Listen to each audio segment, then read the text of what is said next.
You're listening to the Nourish Child Podcast, episode number 82. Hit it. Welcome to the Nourish Child Podcast, a show about childhood nutrition, feeding kids, and dealing with the ups and downs of growing a healthy child. Here's your host, registered dietitian and childhood nutrition expert, Jill Castle. Hey there, welcome back. Jill Castle here. I'm the host of the Nourish Child Podcast. And today we are talking about protein supplements and whether or not they are good for young athletes. I have Dr. Stuart Phillips on the show today. He is an amazing researcher in the area of protein and exercise, and he will take you through such a myriad of topics and questions. His answers to so many questions about protein supplements for young athletes will really help you as a parent.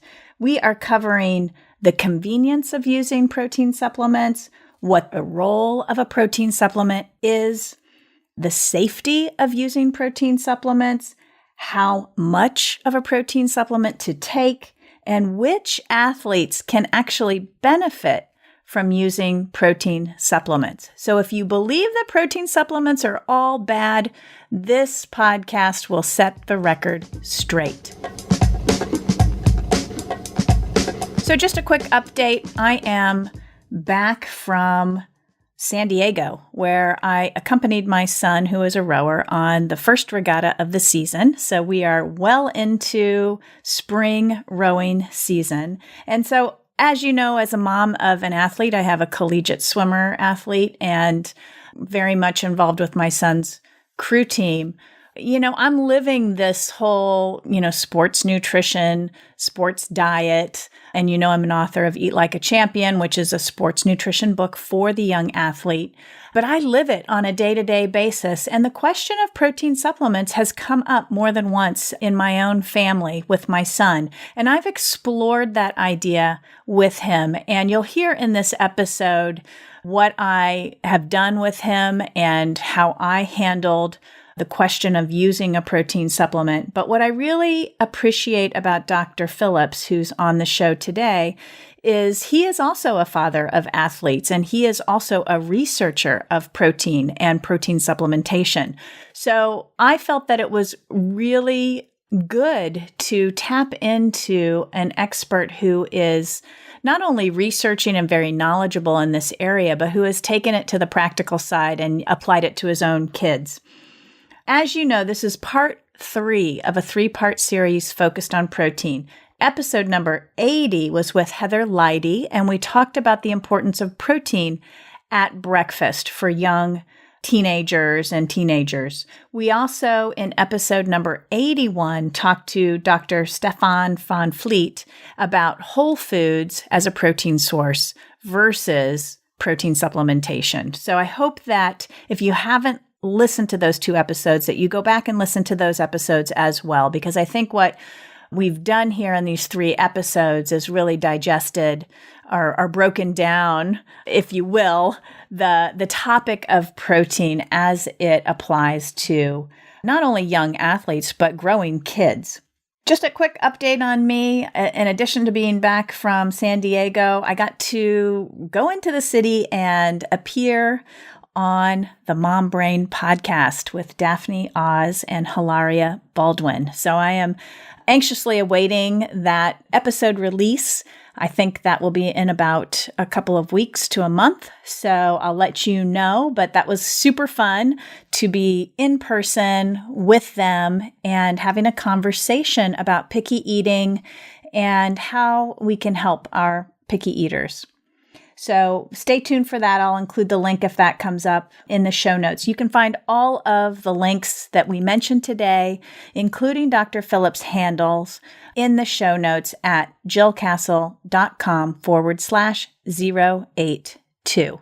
So before we get started with this interview, I just want to give you a brief history or summary of who Dr. Stuart Phillips is. He is a professor in the Department of Kinesiology and School of Medicine at McMaster University in Ontario, Canada. Stuart Phillips is currently a full professor and he is a Tier 1 Canada Research Chair in Skeletal Muscle Health in Aging. He is also the director of the Physical Activity Center of Excellence. He is a recipient of multiple awards, including being named in the top 1% of cited scientists worldwide in 2018. Stuart is a fellow of the American College of Sports Medicine, the American College of Nutrition, and the Canadian Academy of Health Sciences. I thoroughly enjoyed this conversation, and I'm sure you will too. Here's Dr. Phillips. Hello, Dr. Phillips. Welcome to the Nourished Child podcast. Hi, Jill. Thanks for having me on. It's great. Are you in Canada right now? I am. I'm looking at snow flurries out of my window. It's pretty depressing, actually. Oh, gosh, that's tough. That's rough. You're in Ontario, right? Yeah, that's correct. Hamilton, Ontario, so probably about 30 miles outside of Toronto. Mm-hmm. Okay. So still kind of East Coast. Yeah, east-ish, east to middle. Well, I'm in Connecticut, so I'm East Coast, and we're starting to get a little warmer here, which is nice. I think we're past the snow phase. But anyways, I'm excited to have you on the show. Known you for a while, but probably just physically met you back in September at a summit we were at, and I've been doing a protein series and talking about protein and its importance at breakfast, protein supplements versus whole foods. And today I really want to dig into the topic of protein supplements as it pertains to young athletes who are still growing and really help parents understand what's safe, what's appropriate, and sort of all the background on that. And you've been researching protein for quite a while now, so I'm super excited to go directly to the source for this information. Right. It sounds great. So, and you're a dad also, right? I am, yeah. Three boys, 19, 17, and 14. Okay, we have some overlap. I have a 19-year-old daughter and a 17-year-old son. There you go. Yeah, we're chewing some of the same fat, I'm sure. Yeah, exactly. So are your kids athletes also? Yeah, all of them were hockey players. I don't say were, they all are. The 19-year-old, of course, he's done his minor hockey now. And in the summer, most of them played. It was usually either soccer or something to keep themselves busy. So that, yeah, we're coming to the end of some of that now, but and there's still a lot of driving to events all over the place for sure. Yeah, I just actually got back on Monday. My son is a rower, and we were out in San Diego for a regatta. And it is, the older they get, the competitions and the tournaments seem to get a little bit more intense. Now, I'm sure as a dad and then also as a, protein researcher, your kids, you've had the situation where at least one of your kids probably came to you and asked you about supplements. And what was your response? Yeah, I mean, I think the important point about supplements to realize is that what they represent for most kids is convenience. And it's still true of even athletes that aren't kids, but it's a food first approach. I've sort of tried to emphasize that to my boys that, food is going to give you a lot of the other nutrients that you need. And protein supplements or others are really a convenience. And I've also sort of preached to them that the majority of the benefit that they're going to get in terms of their sports performance really comes from putting in the hours in training and, getting some decent sleep, which is a problem for some teens these days. Mm-hmm. And then after that, it's trying to support it with nutrition. And I wouldn't say that, nutrition can make or break somebody, but if you don't get it right, then it certainly doesn't help. But protein supplements would be in the convenience category for me. Okay. So let's break it down for the parents who are listening. What is exactly a protein supplement? And this is, for somebody who might have an idea what it is, but really would like clarification. around that? Sure. Yeah. I mean, most supplements in most people's minds exist in some sort of purified, it's usually a powder form. That's the majority of what people would buy off of the internet or in a store, for example. And in that case, then they're isolated sources of protein. They come a lot of times from milk. You can get whey protein as one example. Casein is another example from milk. And I think most people might identify Little Miss Muffet's nursery rhyme about eating her curd and whey. Well, the whey comes from the milk, and the curd is really just the fat and the protein that's left over, but that's where casein comes from. Or they can come from plant sources. So there's a lot of soy-based supplements. There's rice, there's pea, there's hemp. We're seeing a lot of other sort of different supplements out there. Or they might come in the form of, bars or ready-to-drinks, things like muscle milk, or, there's hundreds of different protein bars that are out there. So all of those are usually isolated sources of protein that are blended in the case of bars, or completely isolated as a powder in the case of, say whey, casein, or soy. Okay. And with the isolated powders, that's something a parent would, or a child, an athlete would add to a liquid or a solid food? Yeah, the easiest way is to just stir it into some water. Most of the powders out there, if you just did that, in my opinion, don't taste super great. So people tend to blend it into, a fruit juice, or some people add it to milk, or there's lots of other ways to do it. So it's just basically a personal preference issue. Okay. How are protein supplements made? The isolated powder ones? Yeah, so there's lots of different types of technologies, but I think that most people, if they haven't ever thought about it, would realize that cheese for milk is made by adding an enzyme called rennet, stirring it around, and so we call that renneting. You get these thick globules of cheese, and if you have a lot of fat in the milk, then you get a oftentimes delicious tasting cheese that results from that. And what's left over after renneting is actually the water-soluble whey protein. And if you go back historically, people actually, used to say that was a waste product, and so they would feed it to pigs, or some people even sprayed it on their fields as fertilizer. And now all of a sudden it's a commercial market, and of course, people can then freeze dry that fraction down and get it to a powder form that is what you see in the supplements. And there are other processes as well, but it's usually somehow chemically or filtration-wise pulling out the other components of the food, like milk, or from a soybean like soy, and then isolating the protein powder itself. Mm-hmm. Okay.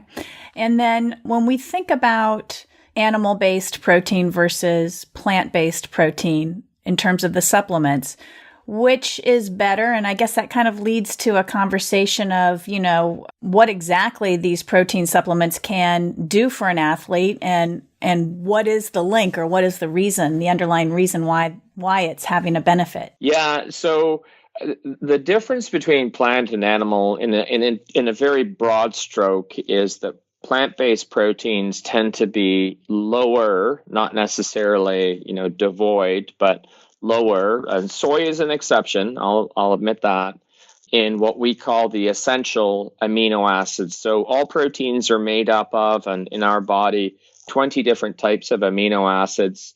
9 of them are considered to be essential. In other words, we have to have them.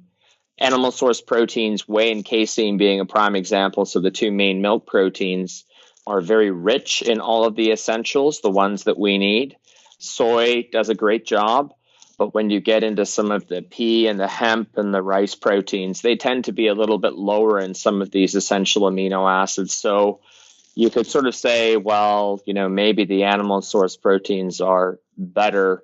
But I think if you're eating real food, and most of these young athletes eat a lot of food, then you're probably getting most of the essentials that you need. It's sort of a really fine point, but there might be a small difference. Okay. And then what exactly, what is the role of these amino acids? I know the essential ones we have to get from food. We don't make them in our bodies, but what effect do they have on an athlete? Yeah, so the things I like to tell athletes to sort of keep it at a simple level is that when you go for your workout, you're obviously placing a stress on your body. Now it's exercise, so it's a generally speaking a positive stress. But all the good stuff really happens in recovery, so after exercise. And I talk about the holy trinity of recovery, which is rehydration, refuel, and repair. So the three R's. Rehydration is easy. That's any form of liquid, water if you so choose. Refueling really refers to carbohydrate and restoring that to levels that are sufficient for you to be able to perform again or train at a fairly high level. And then the repair part is the protein, and that's certain proteins get damaged. We place wear and tear on certain tissues, our muscles, our tendons, and even our bone. And then the kids have the added stimulus that adults don't, and that's growth. So of course they're remodeling their tissues to try and make their tissues more resilient to the next bout of work that they're doing and trying to improve. And that's where the protein comes in. So it's really this sort of, I call it either remodeling or repairing of tissues. And so, when we think about those young growing athletes, and I work with athletes all the time and I have them as well. And it's kind of interesting watching, I have 3 girls and a son, and watching, I had a daughter who was a swimmer, and sort of watching her go through adolescence and puberty and adolescence, and watching her body change, and then watching my son, which it's very different. Girls seem to get strong, but with less of that muscle definition. And she was a swimmer. She was working out 6 days a week and very good about, refueling, repairing, rehydrating.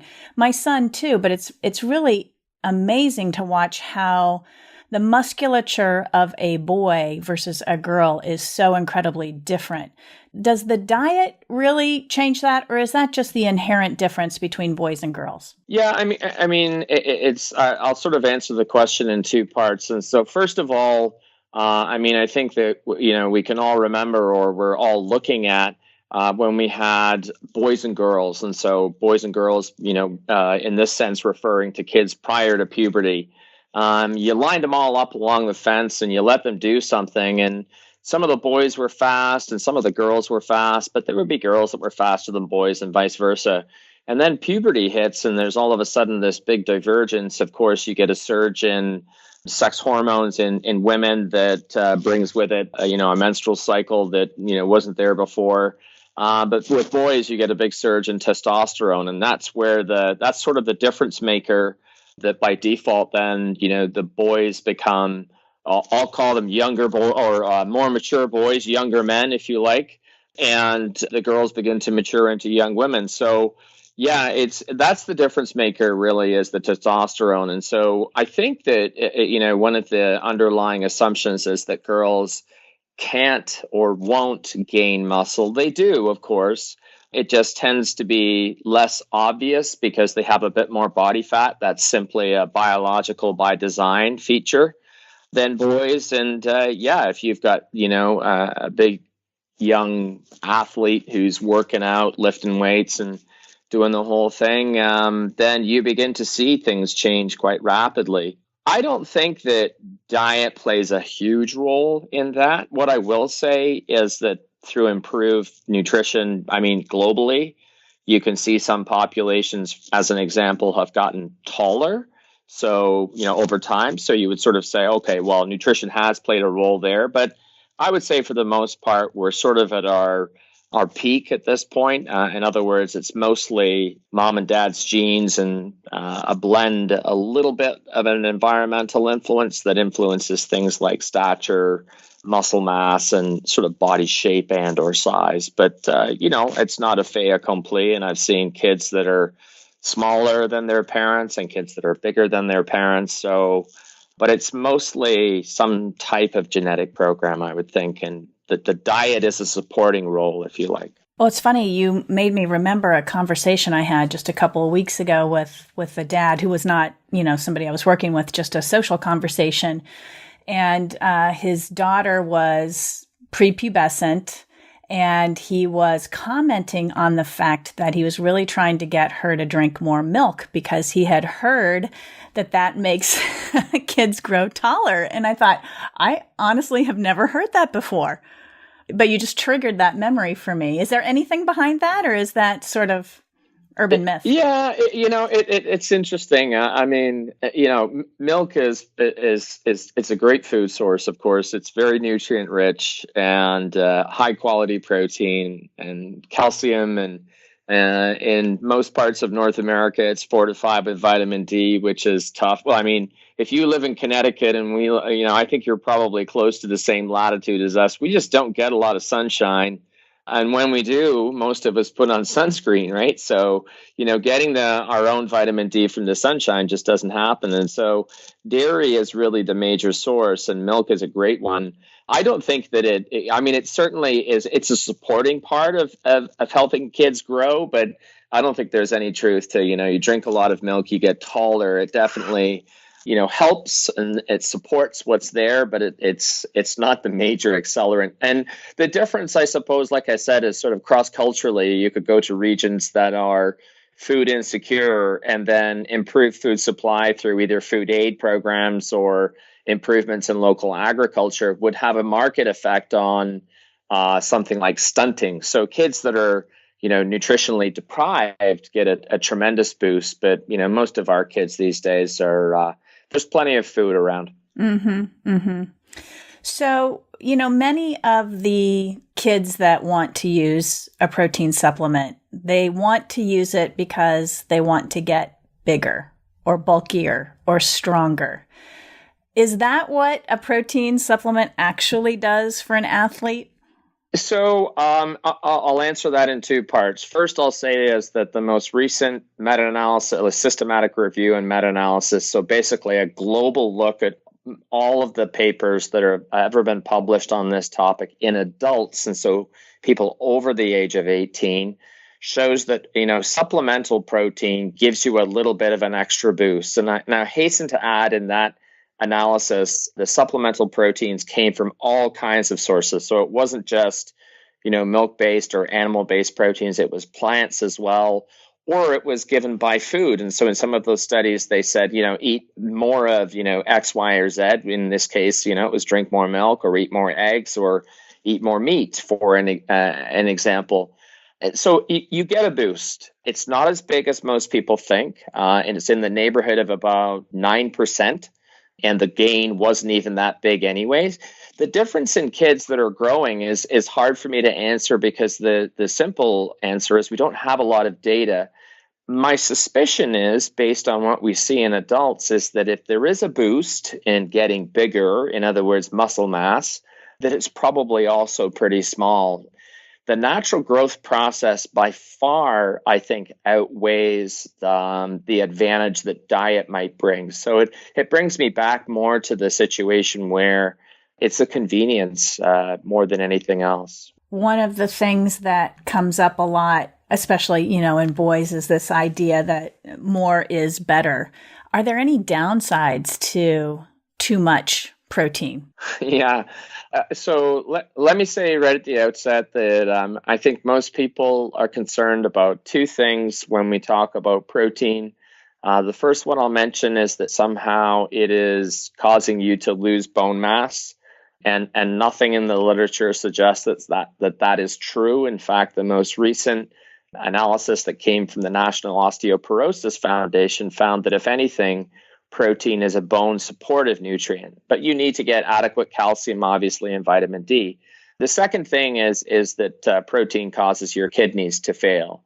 And again, we just published a systematic review looking for the evidence that there was support for this and couldn't find any at all. So I think those are the two major bugaboos that most people worry about. I think my chief worry with people, and you're right about, some is good, more is better. Boys seem to fall particularly prey to that. Mostly, I would think, because of the advertising that surrounds supplements. and the leanness of people that are portrayed in ads in, either trade magazines or on television, et cetera. And the supposed link between a protein supplement and that look. For the most part, I worry about that supplement displacing real food from the kids' diet. So, it's used as a replacement and a substitute rather than a supplement too. And in that sense, then I think most kids are doing themselves a disservice if they're sort of saying, this is the thing that's going to make me bigger, better, stronger, when the reality is that consistent practice of, whatever art it is, or sport it is that you're involved in is probably far more important. And I'm beginning to think in kids that a major driver then is adequate sleep on the back end so that you can do what I call deep repair. And so that's, not just repair of the physical structures, but of your brain, which is still growing in these kids. Oh, yeah. In fact, I think, what I know anyways from the teenage brain, there's a lot of pruning going on during that time frame, which is absolutely responsible for pruning is a great word. Yeah, which is, in part responsible for all the forgetfulness and the silly decision making and all that stuff. But you make a really good point that it's a supplement, not a replacement. One of the things that I have seen is just the weight gain. And in boys, it may not be that big of a deal for them. They might welcome that weight gain when they use protein supplements, but I've seen it in girls where they're using protein supplements in addition to an adequate diet, and they're putting on extra weight. Have you seen that, or do you have comments about that? Yeah, I think that the major point to emphasize is that no supplement that's out there, protein-based supplement is calorie free.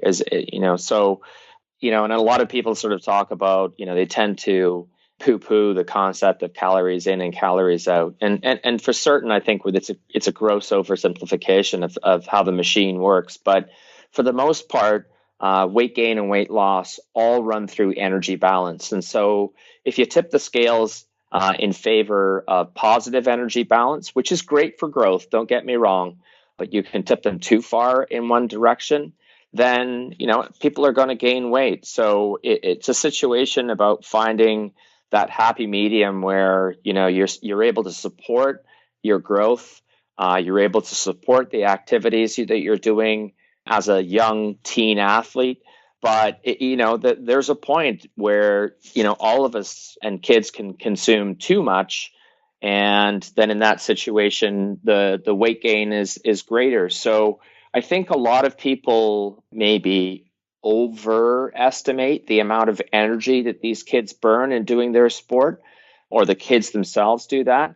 And, weight on a scale is the outcome. And unfortunately, young girls and young women have, it's been a long story about coming to grips with that. And we're beginning to see the opposite now in young guys, that if you don't have this sort of, triangular muscular physique, there's a sense of anxiety that you don't look the right way. So now a lot of boys are falling prey to the physique fears that, frankly, young women have been experiencing for, well, I'm going to say decades, but centuries, right? Mm-hmm. Yeah. And it really is a growing concern, I think, particularly in boys, as you mentioned. So let's shift a little bit and talk about safety of protein supplements, because that comes up quite a bit. And, when you leave a child to the decision making around protein supplements versus the parent being involved in the decision making, I know parents get nervous about the safety in terms of contaminants and that sort of thing. Can you speak to that a little bit? Yeah. So, my take on this is I advise some athletes that are, high end enough that in their sport, they might get tested for banned substances. And so it's very important to give them the best advice that they can, obviously, because a positive drug test, it's a huge, it can be an absolute disaster. It can end some athletes' careers. So there are certification programs that people can look for, supplements that bear a stamp. Mostly in the United States, it's called NSF. But there are other ones as well that would say that there's batch to batch testing of the supplements that are done, and it's processed in a factory that is, not associated with other foods that could potentially be a contamination source.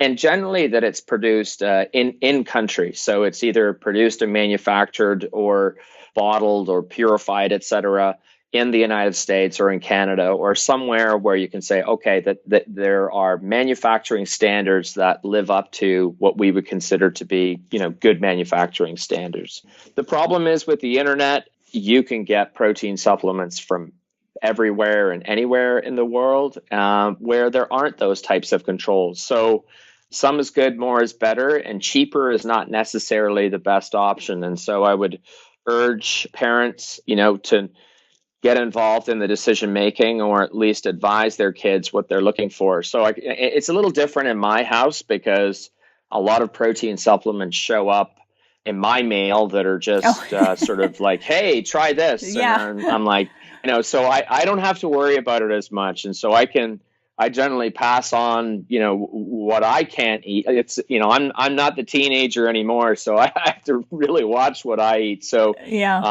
so I just pass it on to my kids. But, there are probably a solid, I would say, 12 to 14 brands that subscribe to the NSF testing, and you can find them in all kinds of stores or online. It'll say NSF tested on there. It's a stamp. My son asked about protein supplements it's probably about a year and a half ago, and he's 17. So I was like, no, we're not doing this. And, as a dietitian, it's like our meals are well balanced. There's always protein at meals. There's always protein at snack times. We don't lack in that area at all. And so, for a long time, I sort of put him off, and he really wanted it. And then I came to the decision of, I'm going to research this and figure out something that he can try that I feel comfortable with. And I ended up going with BiPro. Do you know that brand? Yeah, I do. And BiPro is, and then, I'm not, it's not a round endorsement or anything that, but I can say that, BiPro is a product that we've used in the past. We've had agreements with them to support some of the research that we've done. We've done our own in-house analysis, and it contains what it says it contains, and doesn't contain what it says it doesn't contain. So those are a couple of things that we look for. So it's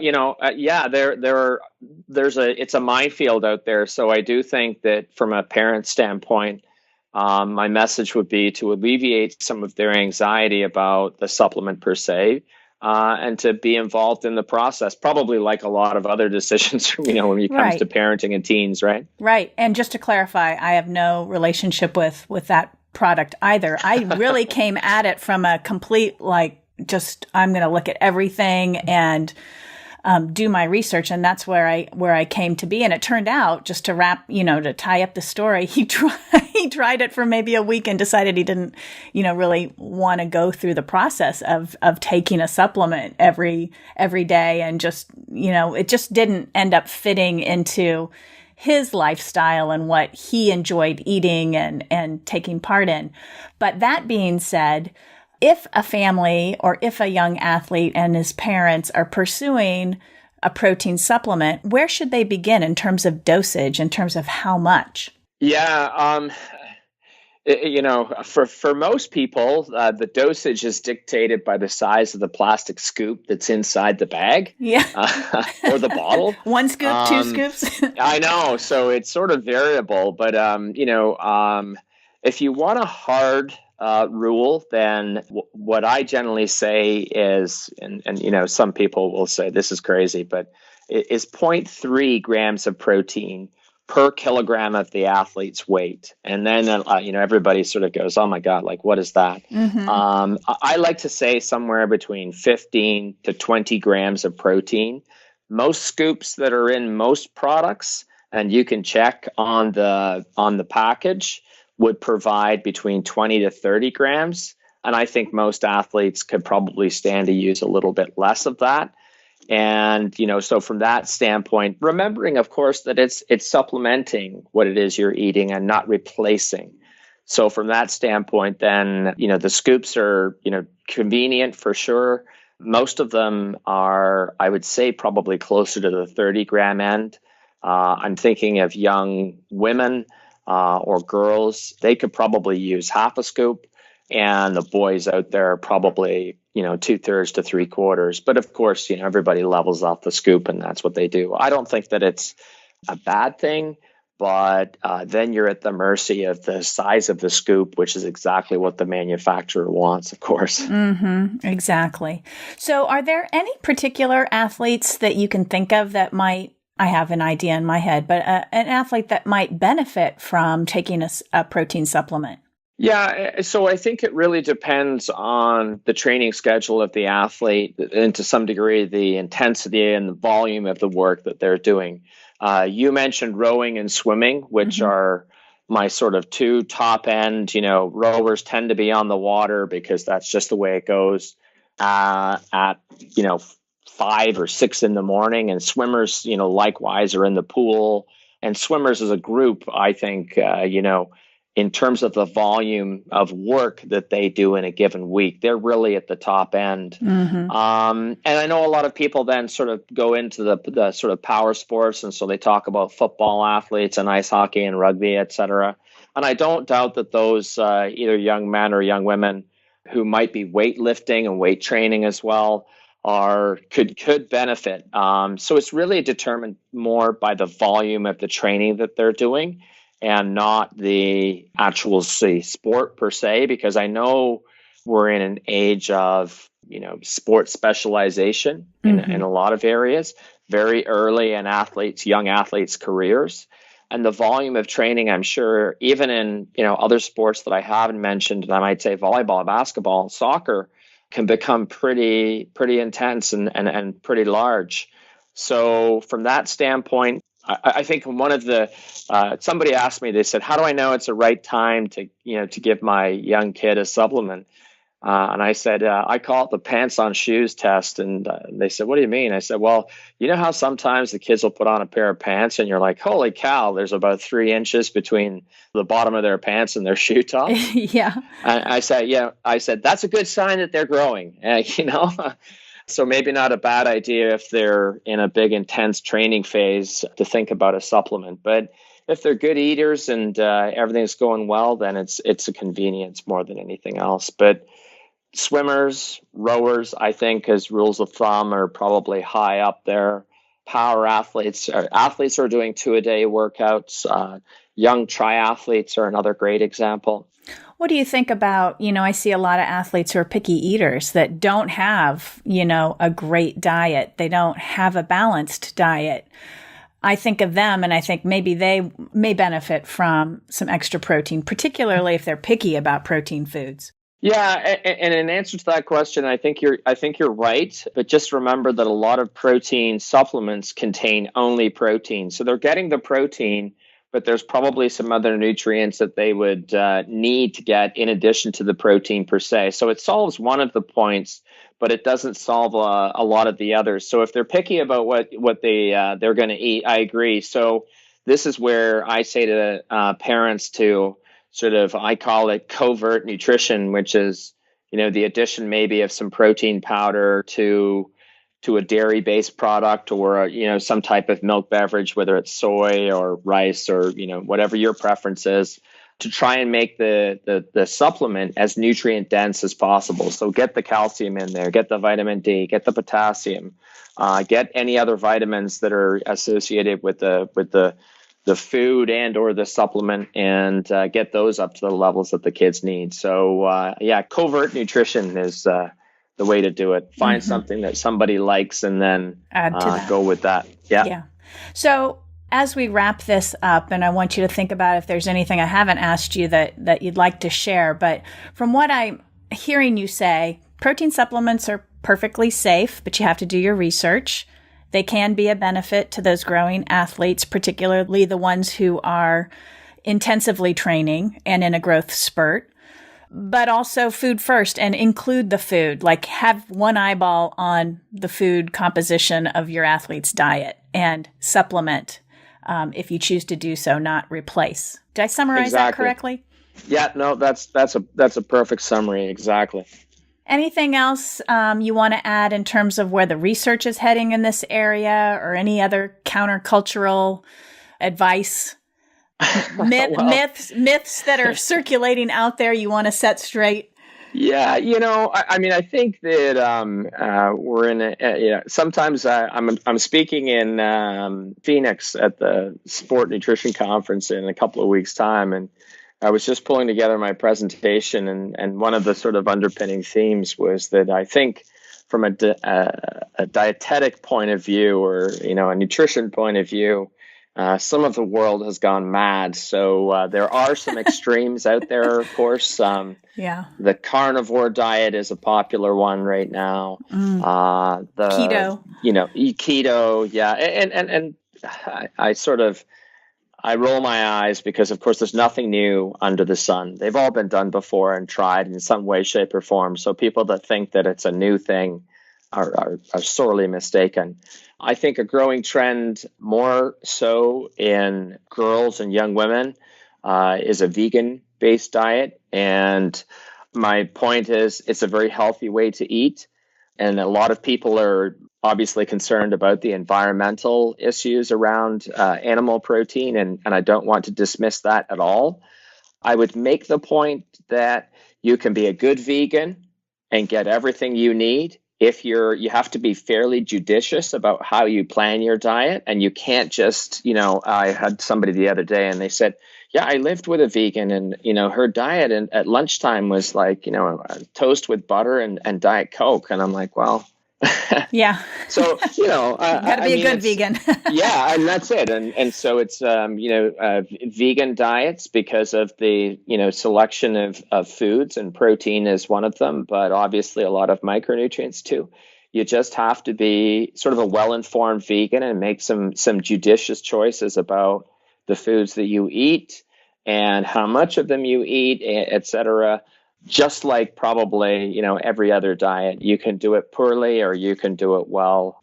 Veganism gives me if I had a stereotype of, and I hate to use the female cross-country runner, but I pick on them a lot, but it's so stereotypical, is that they're like, oh, I don't eat meat. And so then I worry, of course, about iron. And I don't drink milk, and I worry then about calcium and bone density. And it's not the issue of anything other than you're putting your body under a tremendous amount of stress at a time when you'd like to be laying down your peak bone density, and the bone density that you're going to have to, until you're about 30 at least, live with for the rest of your life. So it's about making some smart choices. But, having said that, it's not unique to women. There's a lot more young men and young boys that I talk to who have made, interestingly enough, it's an ethical decision and an environmental decision and a planet-friendly diet. Great for them. I think it's fantastic to see kids taking such an interest in global issues like that. Do it right, plan it well. Don't, it's like I eat this, and so I eat oatmeal. That's great. Oatmeal's great. What else do you eat? Well, I like oatmeal a lot. So, and a salad for lunch. Yeah. And it gets kind of crazy, right? Mm-hmm. So variety is still a good thing, and try and do it well. I agree. I worry about those athletes too. And the picky eaters, which seem to be growing and growing and growing as well. So oftentimes with even vegetarians, not vegans, I'll say, you can't be picky. You have to be very open to trying just about everything, because exactly, otherwise you can't meet your needs and it will catch up to you. Stu, this has been great. I know that you've answered a lot of burning questions on parents' minds. I really appreciate you taking the time. How can people connect with you? Yeah, so I do spend a little bit of time on social media. I'm on Twitter. My handle is MacKinProf, MacKinProf. I have the same handle on Instagram, but as my kids are fond of telling me, I'm a terrible Instagrammer, just because it's all pictures, and the concept still, and I'm showing my age here, of a selfie to me is self-indulgent. So occasionally I appear on Instagram, Yeah. but I'm also on Facebook as well. I have a personal page that's saturated with friends. So sorry about that. But I do also have a professional page that is SMP PhD. So you can tag me on there, and I tend to post most of my sort of professional stuff on there. Awesome. I'll include all of those links in the show notes. And I really thank you for your time. And just as an FYI, I'm still learning how to do Instagram stories. I don't know how to do those at all. Well, worse yet, I get the occasional lesson. I have the application on my phone of how to use Snapchat. And that's just, I'm like, that's crazy. It's, I don't even get that, but so again, well, how do you find the time? Showing my age. I know, but how do you find the time when you're doing all this other stuff? That's the other thing. Yeah, it really is. I know a lot of people ask me that, colleagues here at the university in particular. I've been doing it probably for longer. So I've built up a base of followers. I try to get on there, at least once a day, if nothing else than to say, this is an interesting article. I try to use it for science as much as I can and not to make it a personal squabble with somebody, which of course, that is really what Twitter is for these days, in my opinion. Mm-hmm. But I think it's tremendously worth it. Probably like a lot of people involved in science and academia, I'm at a publicly funded university. So my salary is paid for by taxpayers. So I think that there's a degree of knowledge translation that the onus is on people like myself to get the message out there and to hopefully make it understood by the people that, in some small way are paying for the privilege that I enjoy. Yeah, well, and I appreciate you explaining protein supplements so eloquently, because I really do believe that parents will listen to this episode and get it. They will walk away with some really good parameters and some takeaways that will help them with their own athletes, which is great. That's the science is wonderful, but if you can't translate it to the public and make it usable, it's not useless, but it's not as impactful as it can be. Absolutely. And as a parent as well, I know decisions around kids are, oftentimes anxiety provoking. So hopefully people can walk away with a little bit less anxiety, a little bit more knowledge, and, have the conversation and make the decisions. And you can't guide it, but hopefully be part of it, because you certainly can't control it, I don't think. No, exactly. Well, thank you so much, Stu. I really appreciate it. Yeah, my pleasure, Jill. Well, there you have it, folks. I hope that this episode gave you some real good insight on how to handle the question that you might be getting from your young athlete or even your teenager about starting a protein supplement. Dr. Phillips broke down what a protein supplement is, how to watch out for the safety of protein supplements, even how much to give. And he certainly did a really good job, I thought, of highlighting the different types of athletes that could benefit from a protein supplement and the types of athletes he gets a little extra worried about. And I have to say, I agree with him. I worry about those same athletes. In order to find out all the different links that we mentioned, the research paper I will include, his social handles, and some supportive articles, head over to jillcastle.com/082. There you will find the show notes with all of those links we mentioned. Be sure to catch the other protein episodes, episode number 80, Why Your Child Needs to Eat a High Protein Breakfast with Heather Leidy, and episode number 81, Whole Foods versus Nutrient Supplements, Which is the Best, with Dr. Stefan Van Vliet. Make sure you tune into those. They make a nice complement to today's episode with Dr. Stuart Phillips. If you enjoy listening to the Nourish Child podcast, be sure to head over to iTunes or on your Android app and subscribe to the show. I release a show every 2 weeks. When you're subscribed, it will automatically appear on your device. How convenient. As always, I truly appreciate you listening in to the Nourish Child podcast, and I hope that you find that little child, or even maybe a big child that you love so much, give them a healthy, hearty, loving squeeze today. Bye for now. Thanks for listening to the Nourished Child Podcast, where the #1 goal is to help you grow a nourished child, inside and out. This podcast is a proud member of Parents on Demand, a network of high-quality shows for families just like yours. Download our free network app on Apple and Android and listen to your favorite episodes on the go.